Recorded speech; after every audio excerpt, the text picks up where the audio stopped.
Hello everyone and welcome back to Racing Weekly, a podcast and YouTube show brought to you by oddschecker in association with Bet365. Looking forward to the show this week because we're looking ahead to one of the best festivals of the year, the Ebor Festival at York. Alongside me, Steve Ryder and Steve Mellish. Welcome to the show, both of you. Steve, I'll start with you before we get into the Ebor meeting. Just a general well-being and feeling about the season so far as we approach to the climax of the festival season in racing. I love it. I'm a dyed-in-the-wool flat fan, so I have enjoyed it. Yeah, I have. I've enjoyed the festivals.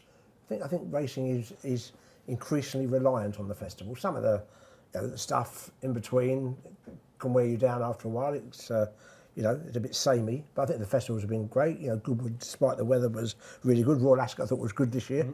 And I'm looking forward to York. I was saying to you, the first time I ever went, a friend of mine who used to play rugby league, fun enough, no longer with us, he was obviously a Yorkshire guy. Yeah. He lived down in Bromley where I lived, and he was waxing lyrical about York as a meeting to go to. And I went and took the drive up there in 1983 to see my first Dante meeting. Yeah. Not Dante, sorry, Ebor meeting. And I had been to every Dante and Ebor meeting since until well into the 2000s. All right. So I loved it. I think it's a great track, lovely city, and the racing I think is marvellous. And the Juddmonte International, or Benson Hedges, or whatever you wanted to call it in previous incarnations, would that be one of your favourite races? If not, you're leading a witness. There's been editions of it which have been very nice. Which ones would be? Honestly, people have heard these stories so many times before, Rishi. I loved it when Comanche Run beat Oh So Sharp, for people who are old enough to remember. I went with my brother and that was a great day.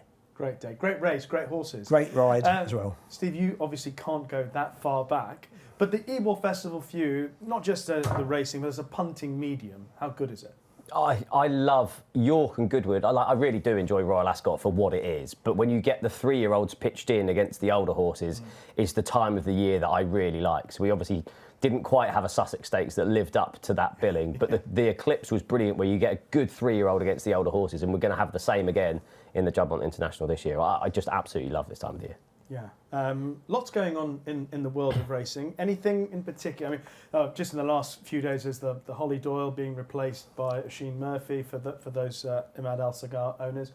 Anything in particular that's really caught your eye in the world of the sport of racing? There's the tax is a major issue. What are the sort of things that you think are most pressing? Yeah, I didn't really see the Holly Doyle thing as much of a story, to be honest. It's not like he's a huge owner with lots of horses. I thought that kind of got a bit more coverage than it really needed to, if I'm being honest.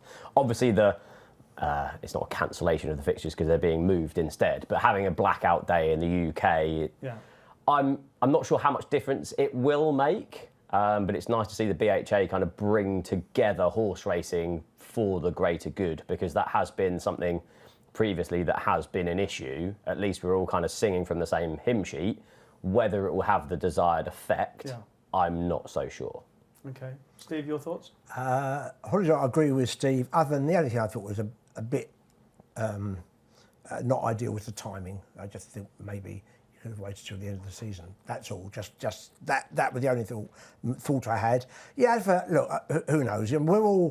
We're all biased, and we can all see the ludicrousness of the subject, which is, if you know anything about racing or anything about gambling, you know that from the checks they've been making through to the tax, it's a really poorly thought out, very hard to argue for situation.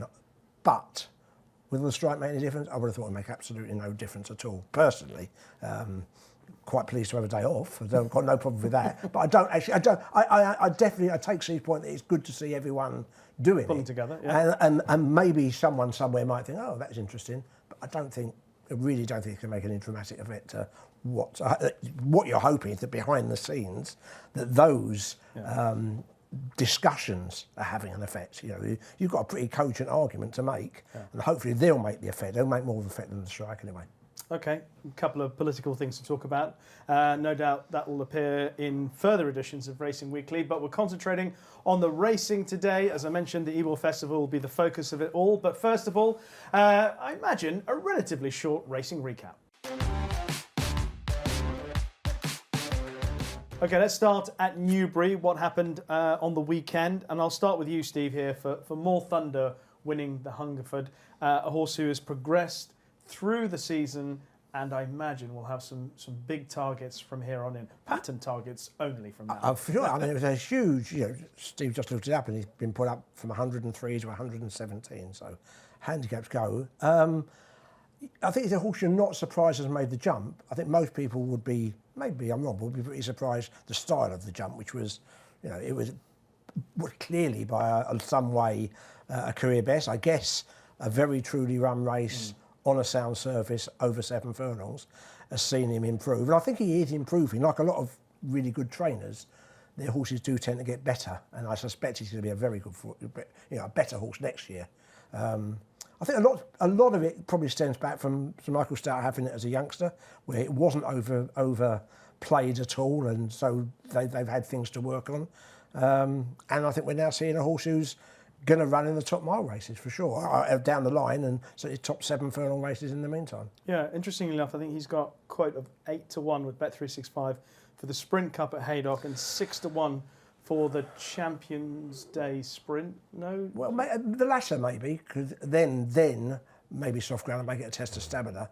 I think it's obvious at Ascot that 6 furlongs was surely the minimum for him. I think it just seemed to be.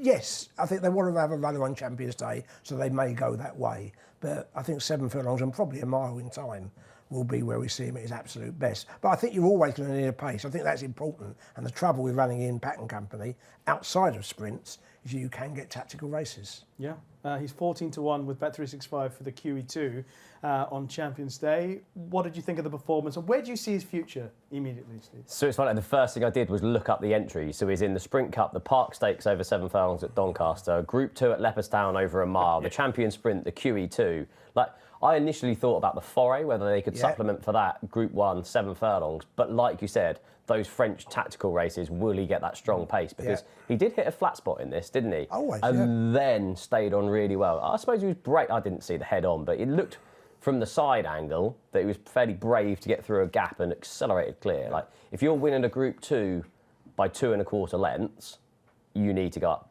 to Group 1 company on your next start. And yeah, anyone who backed him in the Wokingham is entitled to feel even worse than they did that day, just like me and Never So Brave at Chester. Yes. We'll come back to that, no doubt, at some point later in the show. Anything else in behind? Witness Stand ran well again. He's an honest horse. Ran really well. Ran really well. Nothing particularly to highlight. He was much the best, wasn't he? A £14 rise up to 117. To put that into context, only £3 behind Rosalian. So, like, he is a proper Group 1 horse now. Well, the surprise is looking back to where he struggled to win the Bunbury Cup. That's the surprise, when you know how much better than his mark of 103 he was. That, inside him. But anyway, he got it done. The Geoffrey Freer was won by Further, who beat Epic Poet and Candleford, and he is 16-1 with Bet365 for the Ledger, credible Ledger contender. I find him so hard to predict. Like, if you look, he's very in and out. Won a maiden by 3 1/4 lengths, well beaten in a Chester Vase. Ran really well to finish second in the Queen's Vase, and then finished a long last, no race in the Bahrain Trophy, and then comes back to win here. Like, I just think it's really hard to predict. They are heading to the Ledger now. Like you said, 16-1 with Bet365 for that. I wouldn't be in a rush to take that. I didn't think this was a strong race. Like, it's just frustrating to see Ambiente Friendly again out the back. He's a horse that promised so much last year. But yeah, he's up £7 to 112. Again, in context, that's kind of £8 to find with Lambourne, and I don't think he's up to that standard. What do you think, Steve? I agree. I think the thing is, I think one of the reasons they put him in that price is that he sounds a definite runner. Yeah. Where everything else is, it's probably, we think Scandinavian a run, but they could run Lambourne instead. They could. And I know that the Mark Johnson horse is going to run. That aside, most things are you could end up with not many runners. Yeah. So I guess that's why it's happened. I agree in terms of ability. It's hard to see him winning a Ledger, surely. Scandinavia is a 5-4 favourite with Bet365. Lambourne 5-2, and Lazy Griff, who Steve also mentioned, 7-1. We'll see how the Great Voltigeur goes this week. A couple of races from Ireland to look back on. The Royal Whip Stakes, a horse I really like. Zaran won. Didn't have the cleanest passage.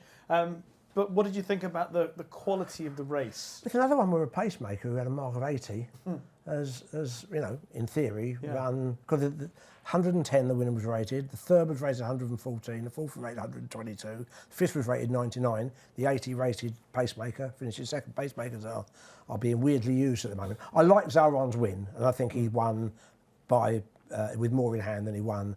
I suspect that Los Angeles was just having effectively having a run round, wasn't he? Mile and a quarter on sound I thought he surf. ran all right, considering over the slip and the ground. Yeah, and Aidan O'Brien was at pains to tell everyone beforehand that he wouldn't be ready, and it was quite steadily run. So what we learnt the winner's a good horse, but it's hard to get a handle on what the form's worth. I've found that impossible.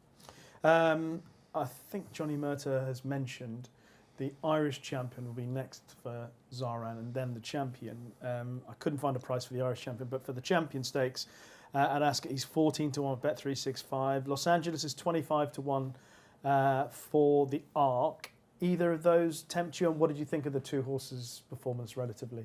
I'm still not convinced 10 furlongs is there for Zaran. He needs a strong pace, but obviously if you're going to have a pacemaker that does the job, he just needs to put Shamey Heffernan. There's no better pacemaker jockey, is there? Yeah. Lead at the desired pace and then make sure there's a nice gap up the inside for your stablemate to come through. He's done it for years, hasn't he, at Ballydoyle?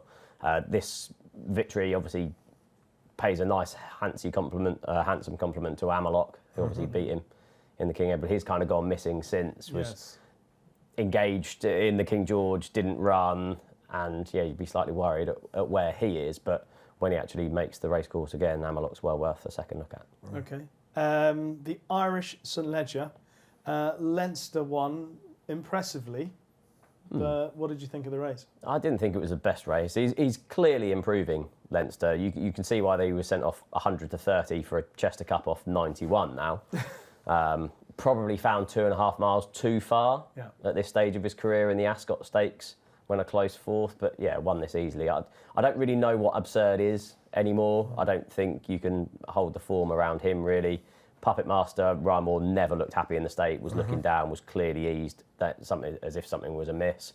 And Dallas Star has had plenty of tries at this level. So it's not form I think you can look back on at the strongest, albeit that it obviously was an impressive win altogether. I think now that Kyprios isn't around, you're going to have these Irish races over a mile and 6 plus that are going to be there to win the end of this season and next season, because the likes of Trawlerman aren't going to come over to Ireland, and you generally, I imagine, going to have Leinster against Illinois, maybe Scandinavia next year, but they should be about, and he's well up to that standard.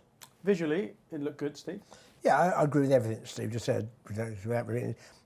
It's hard to know how many of the Vanquish ran anywhere near their race. In isolation, winner definitely wasn't brilliant. It's just hard to see how he's got beaten in two big hands the way he had, other than stamina again. So I'm agreeing with Steve entirely what he said. And a brief word about the Jacques Le Marois. Diego Velasquez, who was purchased by Sam Sangster and raced in the colours of the old Sangster. I was trying to remember, and Nick Luck posted a tweet saying, "Can you remember the last Group 1 winner in the Sangster colours?" And I couldn't think back, but it was quite, I suppose, for the Sangsters or Sam Sangster, what a touch. But again, another mile race where a horse has been, or the quality of the race has got a question mark, whether it was a Sussex Stakes because of the pacemaker. Another big mile race here with Notable Speech having an unlucky run. What was your assessment of it? I think we have learnt by now, we're in August the 19th today, I think the milers are much for much. I know the cliche about sprinters can beat themselves. It's a bit like that with the milers, I think.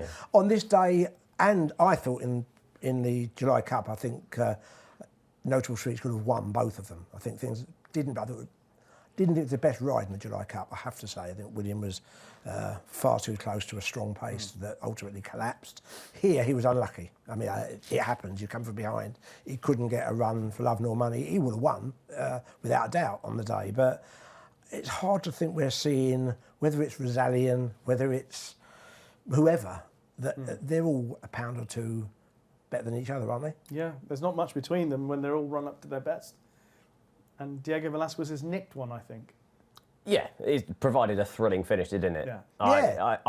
I do feel sorry for Dancing Gemini. I thought he was going to do it again and just got ran out of it late on. The sprinting experiment didn't really work for Notable Speech, but he was unlucky once again, like you said. And I think it almost did work, but I do think do think the tactics were.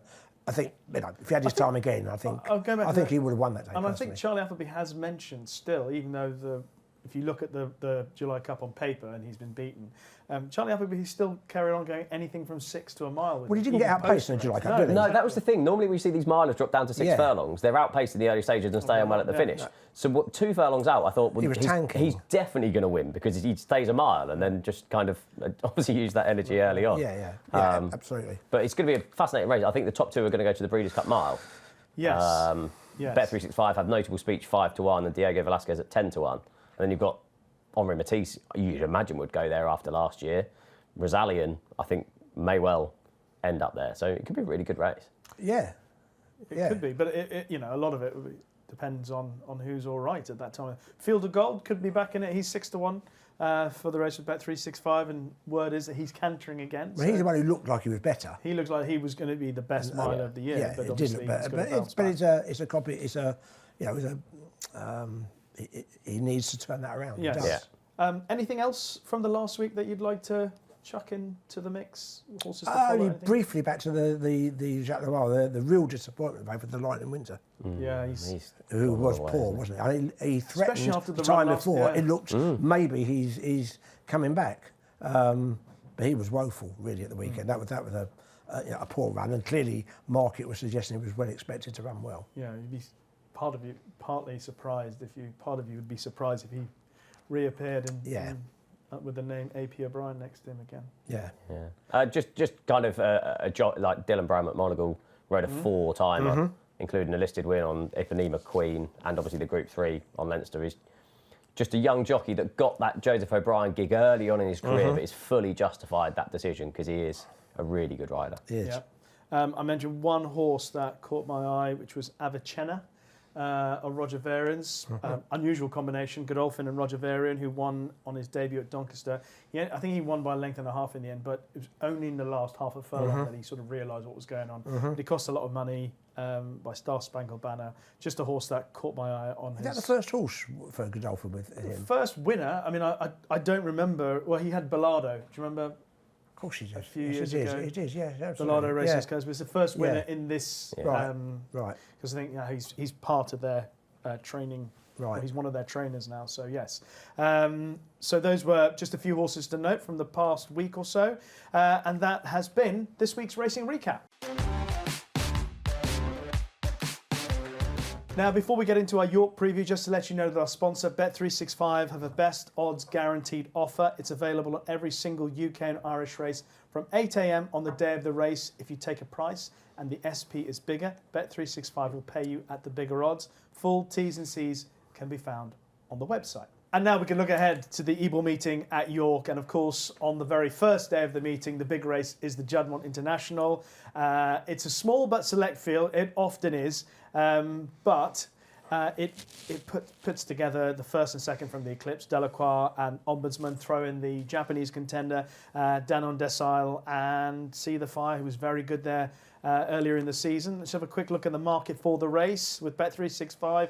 Ombudsman, 7-4 favourite. Delacroix, 15-8. Danon Decile, 5-1. 8-1. See the Fire. Darragh, the unbeaten Darragh's got a lovely pedigree, 9-1 from France, and then Burcastle set to make the pace. The huge outsider. Steve, who wins the Juddmonte International? It's a really interesting race. I fancy Ombudsman to beat Delacroix. I just thought at the time, and they are. I think it needs a level pace to run that, preferably a decent one. Robert Haviland's obviously doing the Kirat role this time, and hopefully that works out and we get a pace which is the others don't ignore. I think that would suit him. But I think there's lots of, you're going to leave it to you to talk about the Japanese horse. I know you've got a strong view. I think See the Fire will run better. I think he was too close to the strong pace in the Prince of Wales. It ran well.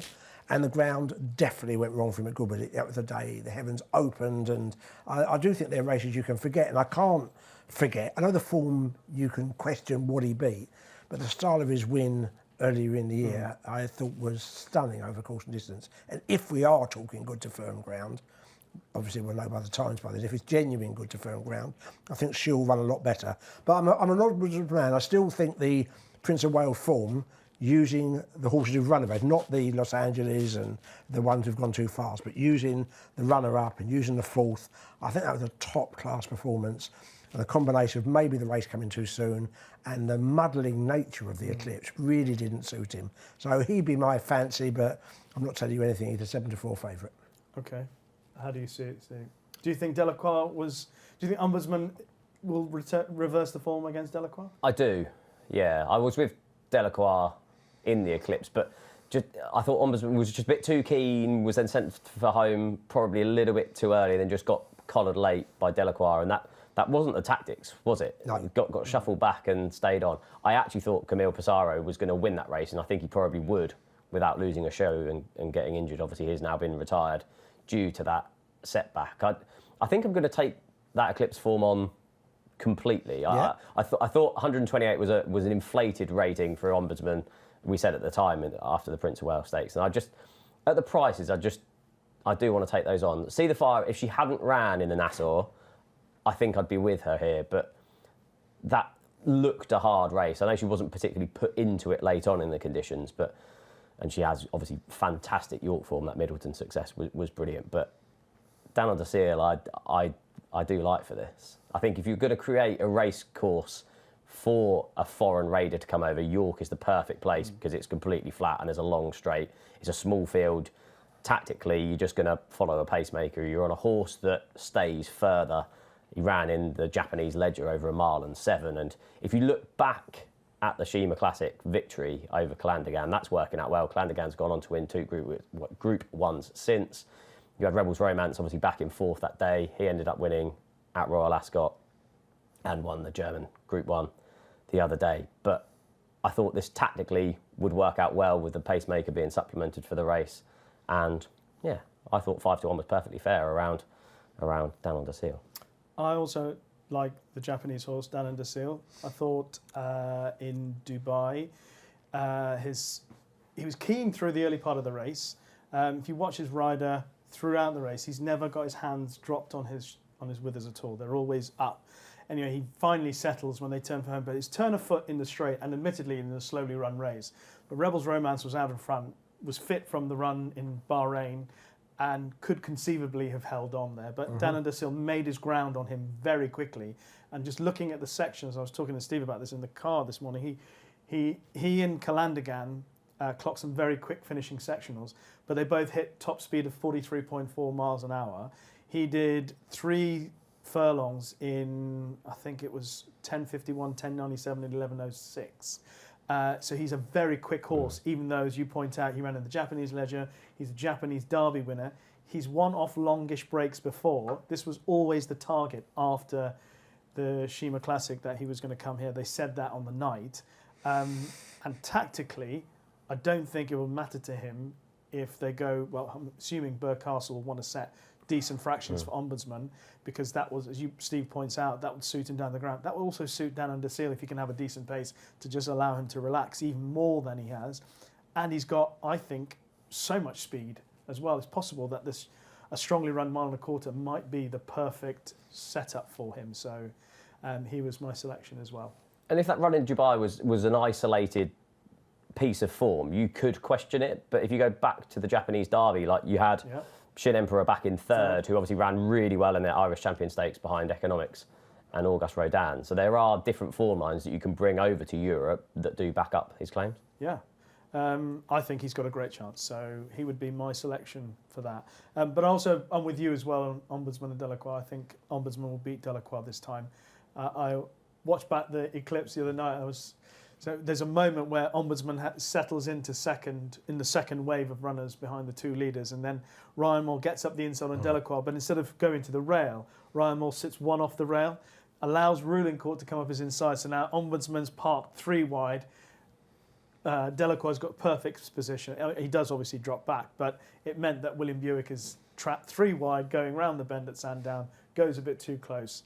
So tactically, Ryan Moore was very good there, and I thought Ombudsman in the cleaner run would have his measure. But Down Under Seal for me. Let's move on and talk about the Great Voltigeur. which also takes place on the opening day. Now, Lambourne, the Derby winner, and we were just going through the records. First Derby winner to run in the race, I think, since reference point back in the late 80s. He's the 4-6 favourite. Karma's unbeaten, obviously, 6-1. 8-1 Stay True, also for Aidan O'Brien. Pride of Aris, 9-1. Arabian Force, supplemented 10s and 16-1 bar those. All those prices, obviously, with Bet365. I'll let you open the batting on this one, Steve. Lambourne with the penalty, straightforward? I mean, Aidan O'Brien did it last year with Los Angeles, didn't he? Carried a Group 1 penalty success, beating Illinois by a neck, which is a good performance. Obviously, Continuous won it the year before, so it's definitely a race that Aidan O'Brien does have circled in the calendar for his top mile-and-a-half horses. It's just going to be fascinating tactics-wise. Obviously, Aidan has a few in here. Yeah. But you don't want to go off too fast and make it a real stamina test, because that's exactly what Karmas wants. For a horse who's unbeaten in 3 starts, there can't be many around that have never raced over shorter than a mile and 5 in their career. But you can see why blinkers are on.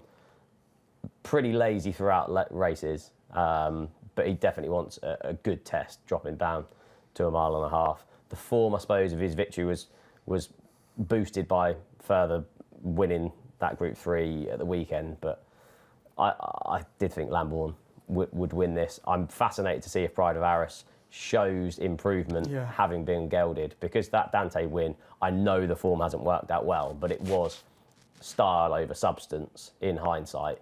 So, yeah, I'd like to see a better race. I mean, he couldn't run much worse than he has done on his previous couple, but I did think this was Lambourne's to lose, despite a penalty. If someone had said to you after the Dante that Pride of Aris would not or barely beat a runner in his next 2 starts and be beaten 50 lengths in the Irish. Amazing, yeah. Extraordinary. Yeah.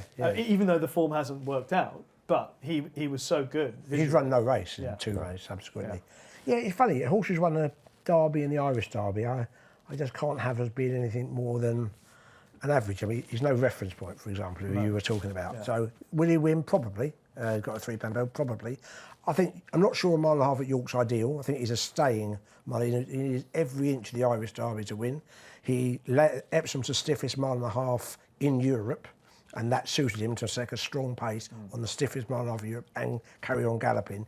York is not that. York is a much more speed favouring track. So I think if they're the right horse in the race, I think he'd be vulnerable. I think Arabian Force will run well. I know it's a step up in class. Unusual, first of all, for the Haggis Yards to supplement. Yeah. Very unusual.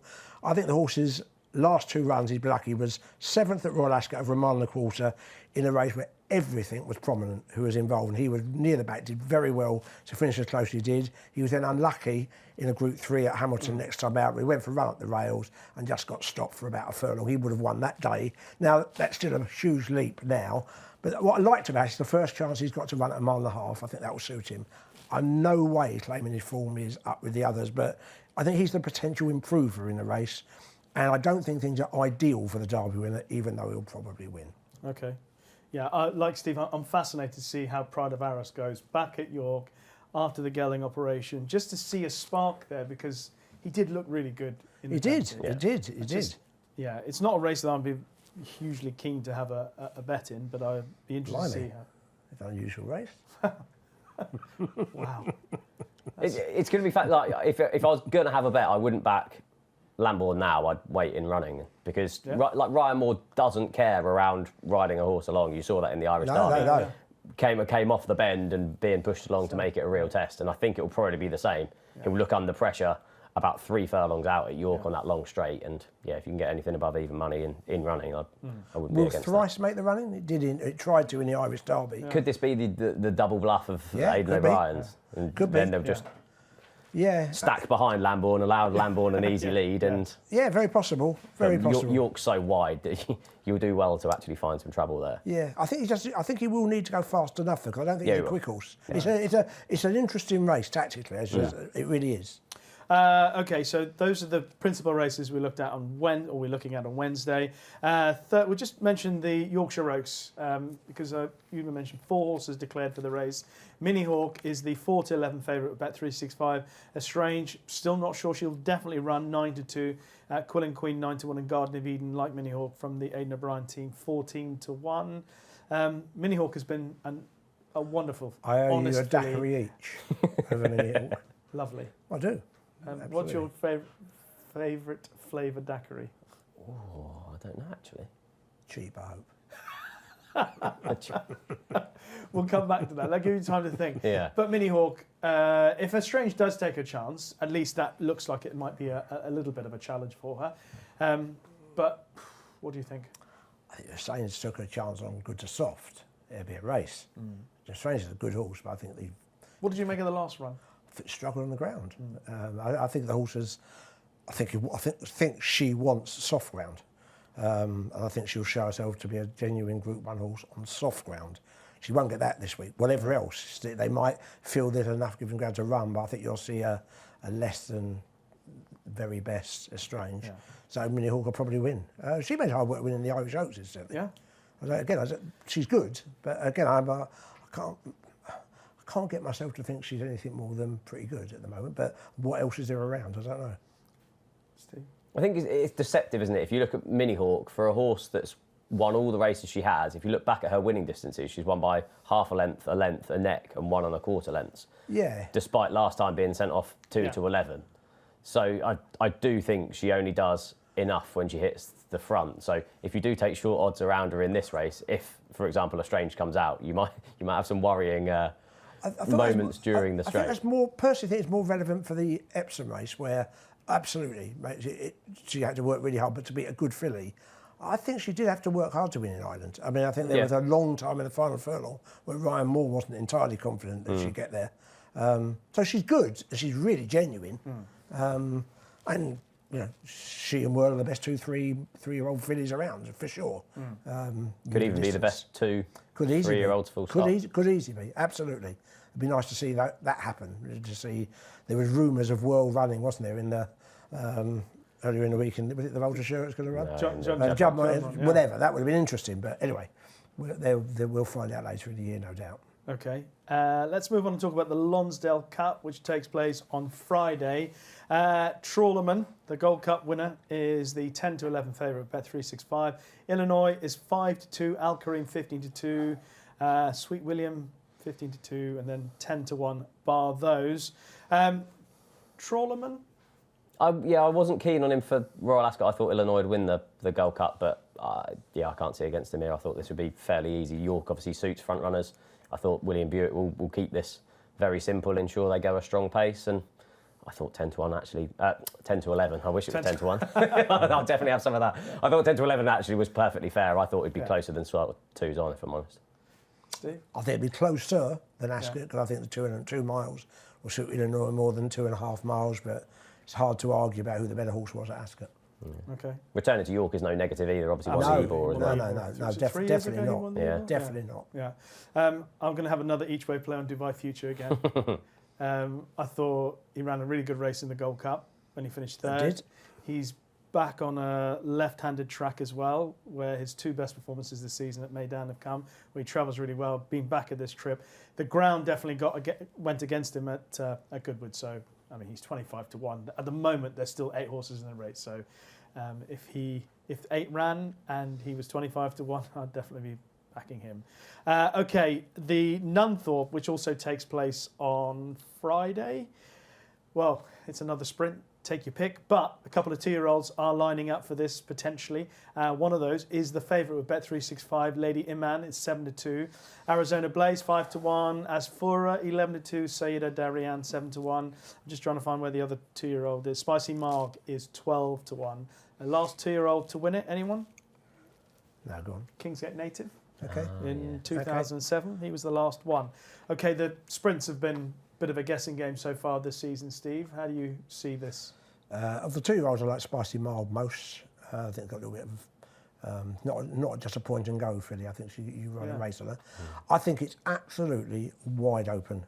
Impressed with Sayyida Darian when winning in lesser company, but over 6 furlongs of this track, I thought she was really, the horse was really, really impressive. I think Asfura was not helped by the ground at Goodwood and will run better. You said you wouldn't be having a bet in whatever race we were talking about earlier. This will be a race I wouldn't go near. I think there's not much between them.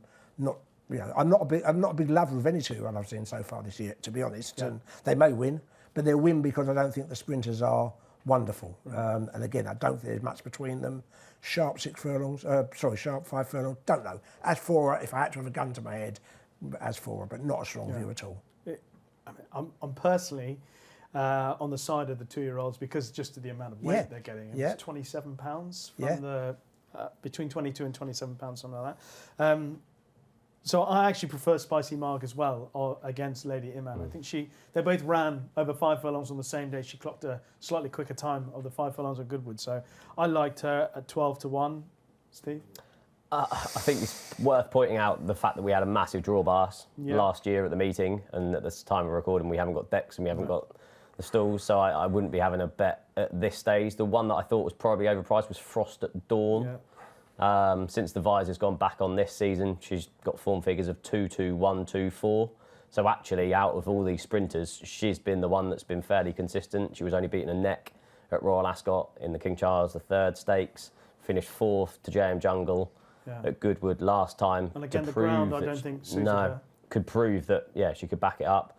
Like I've touched on, York, front runner's track. If she's drawn on the right side, which I assume is going to be low again, don't know what they're doing ground-wise this year. But she's 14-1 bet 365. But again, it's not a race that I'd want to have a bet. Not even before the draws come out. I want to see the first day results before I then have a look at this. Fair enough. She was actually my...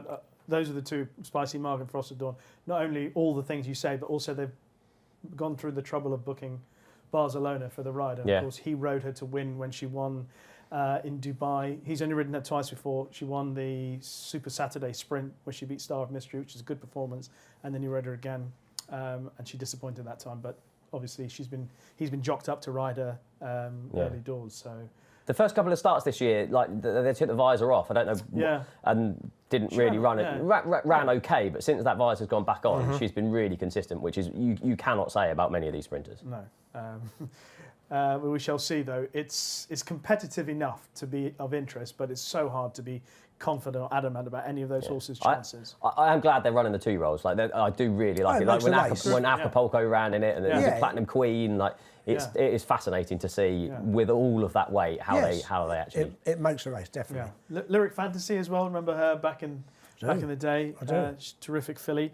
Now there's a fresh Group 1 on the scene at York, the City of York Stakes, which takes place on Saturday.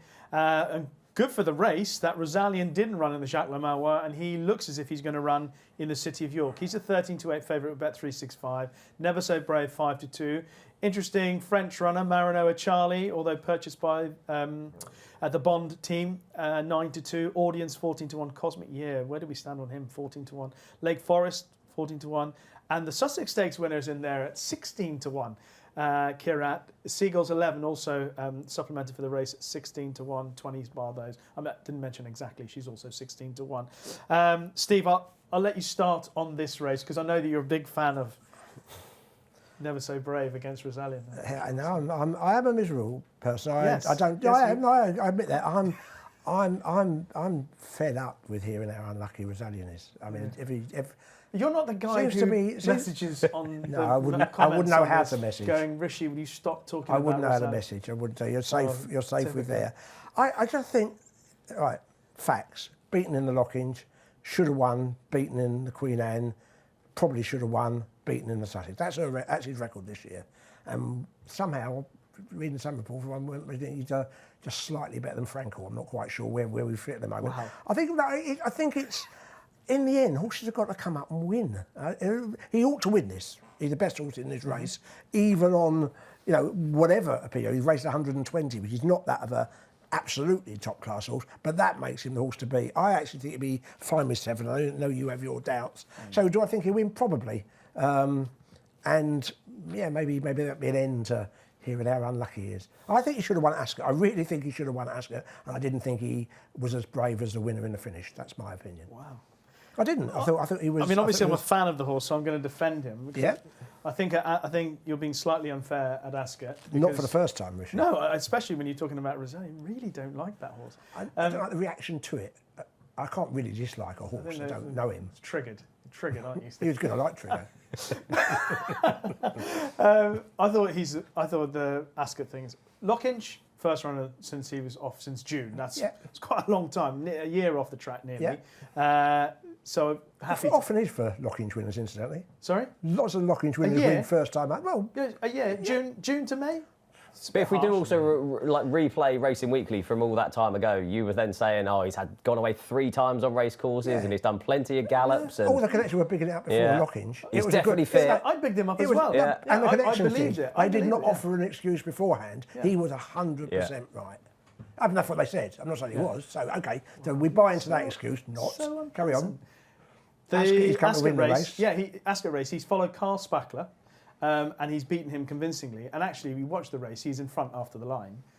So you're being a bit harsh and saying he should have won. Yes, maybe he should have won. I think he should have won. He should have won because he was the best horse in the race. Plenty of time to win. Yeah, on the nod. He was unlucky because he raced against the wrong horse. And then last time out, well, we all know what happened last time out. So no one's saying I mean, I don't know who said he's better than Franklin. I think you're being a little bit harsh. Okay, fair enough. On the horse's determination. I don't think the horse has done a lot wrong. Circumstances has been against the horse on a few occasions. His reputation has gone up each time he got beat. That's what I suppose I'm irritated by. Is that every time he gets beat, it's a plus. Yeah. He ran great in the Lockinge. So you're irritated by the reputation. Well, I'm irritated by the reaction to it. In the end, horse racing. What have you got against the horse, though? No, not the horse. Well, I thought he should have won at Ascot in isolation. So what did he do wrong at Ascot? I thought he didn't. I didn't think he was as brave in the finish. in the final 60 yards, I didn't think he was as brave in the finish as Dockland, who is a good horse, and Ascot's his course. Yeah. But he's not a great horse. He wasn't a great Queen Anne this year, and a good horse should have won that race. Best one in the world, and then he's. Like many others, but he's the best of them. I agree that we haven't got a vintage miler on our hands, but I do think in Rosalian, Notable Speech, and Field of Gold. I mean, when we were going into the Royal Ascot meeting with the runners at the time, we're going, you've got Rosalian, Notable Speech in that race. You've got Field of Gold against Henri Matisse, etc. We're thinking we had a vintage crop of milers, and then in the space of a month and a half, it sort of dissipated that excitement. That's the good thing about racing. In the end, results count more than hype or talk. Yeah. We're guilty of talk all the time. Don't get me wrong. Yeah. I do it as much as anybody. But in the end, you then see the result and you think, okay, totally agree. And he ought to win this race. I mean, funny enough, you're going to say. I hope he wins, but funny enough, I think this is. I'm not sure that the speed test of 7 furlongs at York would be up his street. Wow. That's what I'm worried about. Wow. But and it's on a Friday. Has he ever run well on a Friday? I can't remember. Is it Saturday? Saturday. He's all right. Luckily, yeah. Saturday one. Yeah. Actually, hang on a second. No, it's Sunday you won the Irish Guinness, wasn't it? Oh, this is looking worse. Oh, that's okay then. Yeah. Has he ever won in August? With the TRI. There's so many worries.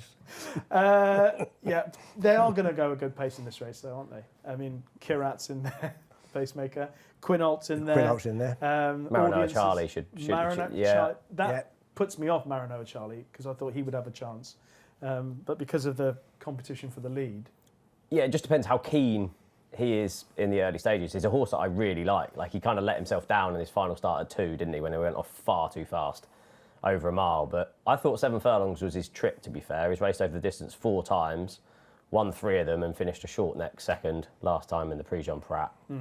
People will point to the Lion and Winter's poor run after that, but I think that was too bad to be true. And I thought 9-2 was fair. I'd be against Never So Brave. Like, if you look back at that summer mile form, it's been let down by both Point Linus and by Hartem. I'd be against him. I'd probably be against Rosalian. I don't like backing horses a week after you've missed a race for a setback, especially at the prices. And I thought Maranoa Charlie. At least 7 furlongs is his trip, which I don't think you can say around a few of these. Yeah, I'd love Quinault to win. He won't, but he's running all right. He's the opposite of what we in general have been talking about, rather than specifically Rosalian. He's a horse who constantly outruns his reputation, which I quite like. I like Quinault as a horse as well. I think he's lovely. Cosmic Year, do you like him as a horse? Apparently Colin Keane doesn't. I just checked the BHA and he's on Kirat over Cosmic Year. He's another one, to be fair, whose reputation, and till proved otherwise, he hasn't lived up to it. I mean, remember all of us talking in May. Yes. And how impressive he'd been, and you know, it must have been so difficult not to run the Guineas, and since then. That's the good thing about horse racing. Absolutely, yeah. In the end, it's the enjoyable. results. Well, but the results should matter. It's enjoyable because you look at the thing. There's so much you don't understand about why he's done what he's done. Absolutely. The run in France where he looked all over the winner. Yeah. Nothing was travelling better. Then he doesn't quite do anything. Yeah. And then last time out, what happened at Goodwood? Well, would he have won? Not so Do you sure. believe in him still? No, not really. I thought it was wind in France. I expected him to have a little break and have a wind up, but it's just that Kingman head carriage, isn't it? Yeah. Okay. So I think we're telling him to win for what he's worth. I do. Okay. I don't think that moves him. I think he's entitled to win. But if he doesn't, I really do think you're struggling to come up with an excuse if he doesn't. Yeah. Okay. Well, I'd love him to win, but I'm not sure that he would carry a great deal of cash. I love that. You've got you that loves Brazilian going, I don't think he'll win, and Steve who doesn't like the horse that thinks he will win. I'm purposely setting the horse up because I will enjoy it thoroughly if he doesn't. Of course you would. You're such an Welcome to evil Brazilian guy. Weekly. You're such an evil guy, Steve. Well, that's People probably think true. You're a nice guy. No, they don't. Not the people who know me, they don't. Well, after this show, let's talk about the Ebor on Saturday, which is a great race. Who cannot love the Ebor? It looks like a cracking race again. Let's have a look at the market. Hip Hop de Loire for Willie Mullen's team, 3-1 favourite. Ethical Diamond, 8-1. French Master, 8-1. London City, 8-1. Shadow Dance, 14s. Alphonse Grand, Ascending, Dancing in Paris, Chiava, all 16s. 20s, bar those. Steve. I know we chatted on the way up, Rish, and we're in agreement. I think the favourite's the right favourite. I think he would have won last year with a clear run, personally. Yep. He was badly hampered last year. And trained by a master trainer, it's clearly set their stall out to win it this year. It was a hurdle race at Galway, but he won in great style. He's obviously in very good form, having had a run over an inadequate the time before. So if your bag is to back 3-1 chances, it's not the worst. I've got no problem with it, and if he wins, fine. In terms of a betting point of view, I like the chance of Shadow Dance. I liked him as a horse last year. I really liked his run at Goodwood when 9th over, definitely an inadequate coming from the rear in a race where that wasn't easy to do. And this has so obviously been the target. Again, I know we have talked about he's no good for listeners. My slight worry is if the ground is very fast. Now, I don't know what the ground's going to be. If it's on the good side of good to firm, I think ideal. Then I've got no excuses. I think he'll run very well. Whether he's good enough, I think he'll run well. Yeah, I backed him as soon as the race was over at Goodwood for the Ebor. I thought it was a really encouraging comeback run. He progressed all the way through last season, finishing up with the third behind Phelan at Doncaster, having won at York, whereas only late in the day he gets up to win that race. He looked in trouble when he won at this meeting last year. So I backed it. I backed two horses for the race already. I backed Shadow Dance and I backed London City after his comeback run, where I'm saying to Steve McCall again, he made the run. Ryan Moore made the running on his horse, who was a bit fresh after his first run. And then slightly surprised those were the tactics he used. And then, of course, he ran behind Al Riffa last time out. Didn't run badly. So those are the two horses that I've already backed. So the die's cast already for me. What about you? Have you backed anything in the race? I have. I backed Real Dream at 50s. Oh. Yeah? I can see that.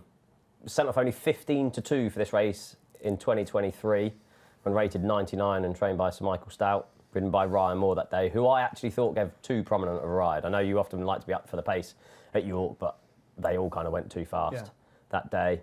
Runs here off a £4 higher mark and is a lot more exposed. But he really caught my eye with that third place finish. I know it was only behind Coltrane and Al Nair at Sandown in that listed race, but the way that he travelled into that race was unbelievable, really. Has then backed it up, finished third in the Bet365 handicap at Newmarket last time. I thought he stays the trip well. I often think that jockeys in these sort of races think I need to be up with the pace and they end up going too fast. I assume Real Dream will be held up towards the rear, and I thought the long straight at York would suit. And I just thought at 50s, he was too big of a price for a horse that you know is coming in to the race in good form. You can make the case handicap-wise, and was a huge price. Okay. And obviously is a Sir Michael Stout improver since leaving the yard. It's pretty much been the theme of the season, isn't it? Sir Michael Stout horses improve. Oh, as Steve pointed out, it's the way he trains them early on. Patience pays off in the end. Real Dreams patient paying off 2 years later. 50 to 1 with Bet365 for the Ebor. Anything else in the race, or are we happy to move on and talk about anything else for the rest of the week? I'm happy enough. Yeah. Anything else for the rest of the week, Steve? Where you go? Lowther Stakes, they've all basically been declared other than Flowerhead, so it looks a really strong contest. Okay. Tom Marquand's won this race for the last 2 seasons. He won it with Relief Rally for William Haggis, and won it with Celandine for Ed Walker. He's been declared on War Faith for Brian Ellison. Now, this was a lesser track in France, but it's well worth going to find the replay of. Really impressive. It was a listed race in France. Her first start over 6 furlongs and won by 2.5 lengths. They've gone to the trouble of booking Christophe Soumillon for that ride as well. Hit the line really strongly, and I thought she deserves this step up in class. 12 to 1 with Bet365. Yeah, I thought that was Yeah. a big price. A big price. I know it's a strong contest this year, but there was just, when you just watch the style of a win and think you are definitely a group race filly. So yeah, I thought War Faith in the Lowther Stakes was interesting. In the Strensel Stakes later on in the week, King of Cities is just incredibly well bred, related to Inisherin, Triple Time, Rosalian, Kate Byron. Ran well last time despite being a beaten favourite behind Seagulls 11, who's obviously been supplemented for the City of York.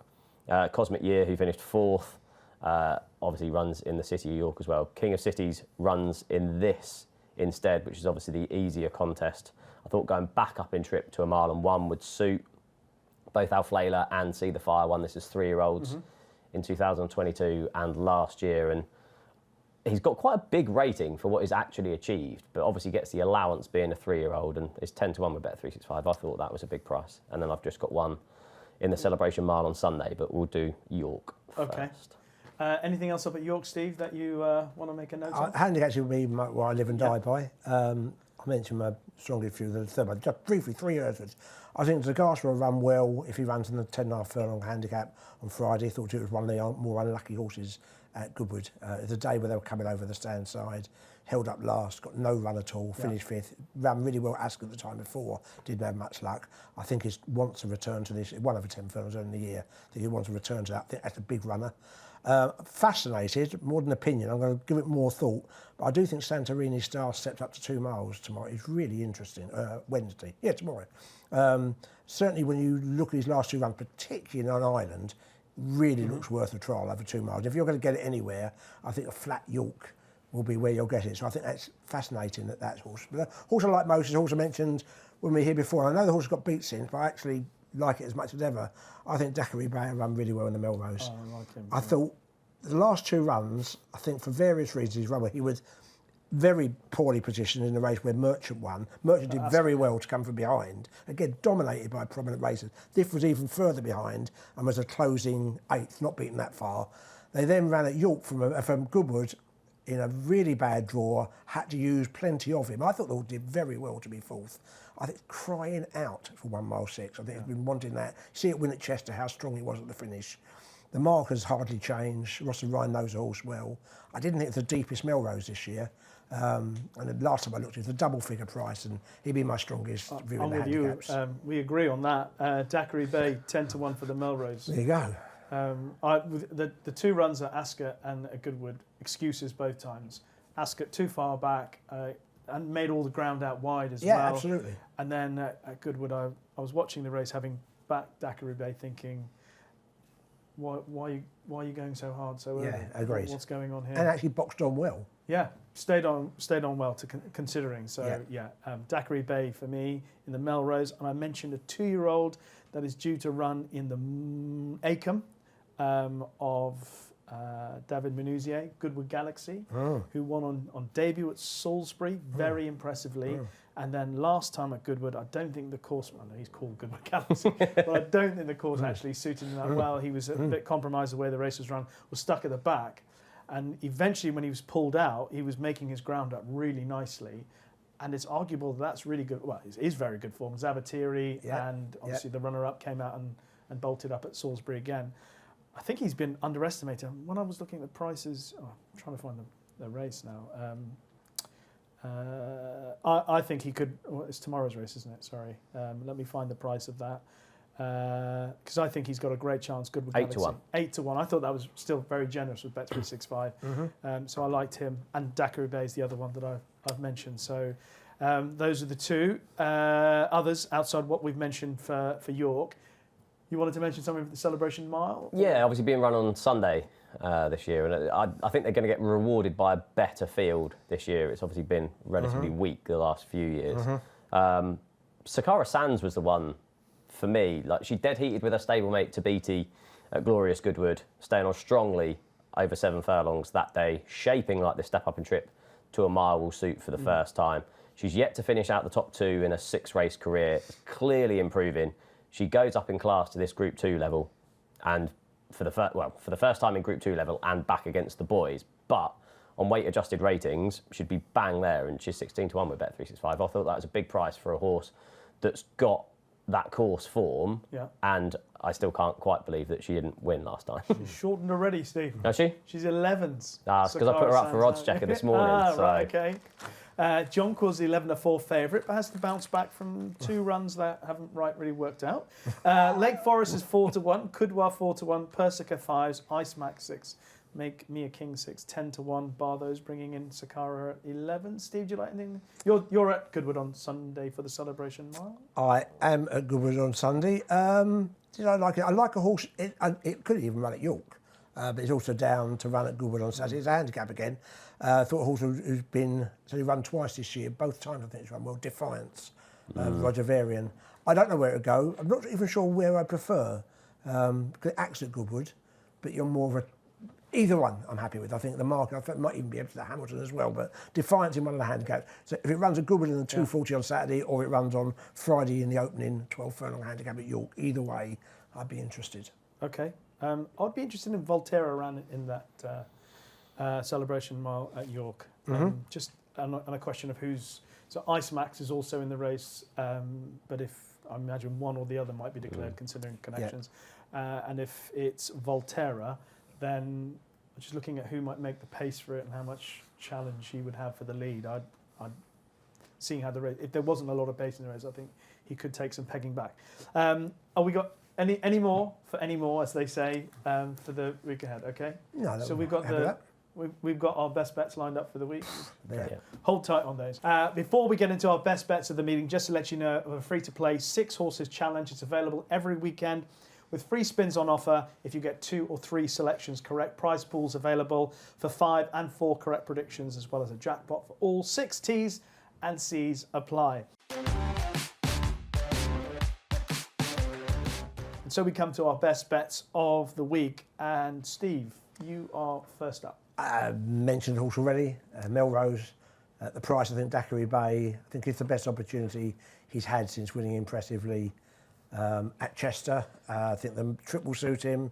I think the ground will be fine, whatever the ground is really, but I wouldn't mind decent ground. I'm not sure soft ground is absolutely ideal. So yeah, I think at a price, I think he's still hasn't had a chance to fulfil the good impression he's made, but he hasn't blasted his copybook. I still think he's confirmed he's a promising horse. Yeah, I like him as well. Daiquiri Bay, 10 to 1 with Bet365 as we speak for the Melrose at York. Steve? I'm going for the race that I think is the highlight of the whole meeting, and that is in the Juddmonte International. I'm going with Danon de Seal at around 5 to 1. I just think that form from Meydan has worked out brilliantly. Calandagan's gone on to win 2 Group 1s since. Rebels Romance has gone on to win at Royal Ascot and a Group 1 in Germany. Like you said, showed plenty of pace to win that day, that I'm not concerned by the drop back in trip. I thought York would suit with the long straight, as well as the fact that a pacemaker has been supplemented for the race. I'm just not convinced that either of those Prince of Wales Stakes and the Coral Eclipse deserve the rating that what they've been given, because they were both messy contests, and it's not like you're just holding it down on one piece of form. That Japanese Derby win also has been boosted with Shin Emperor running well in the Irish Champion Stakes last year. So Danon de Seal for me in the Juddmonte International. Yeah, I'd be with you if you hadn't put that up. That would have been my selection for best bet of the week. I mean, the other thing about the racing, I can't believe they all ran disappointingly. You know, Rebels Romance. The third horse, Duretza, was behind Deduce in the Japan Cup, and Calandigan. I mean, it's pretty strong form as well, even though it was a slowly run race. But his times were incredible. So I would have put him up if you hadn't. So in the end, I'm going to actually put up Goodwood Galaxy, who runs in Acomb. I don't think that people quite appreciate, because he's trained by David Menuzier, who's not really known for his precocious 2-year-olds or 2-year-olds winning first time up. I think there's perhaps a little, because of connections, I think perhaps there's a little bit more value in his price than there should be. He's 8-1 as we speak for the Acomb on Wednesday, but I think he's going to be a player. Whether he's good enough to beat Distance Storm in Italy might be a question, because we don't know how good those two horses are, but I know he's better than an 8-1 shot for that race, so I'm happy to take a chance on Goodwood Galaxy in the Acomb, but I'll be rooting on actually the two other horses.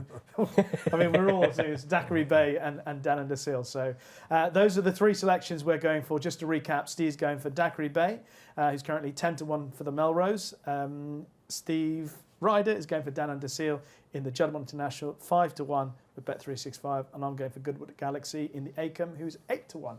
And those are our best bets of the week. Last word on what we're talking about, summary of it all, Steve. I mean, come on, Rosalian. That's my last words. At last. No, At last. I'll tell you what I think. Why this week's so great. I think more than any of the festivals, I think it has a bit of everything. I think the handicaps are great. Yeah. They're not just handicaps; they're really, really good handicaps.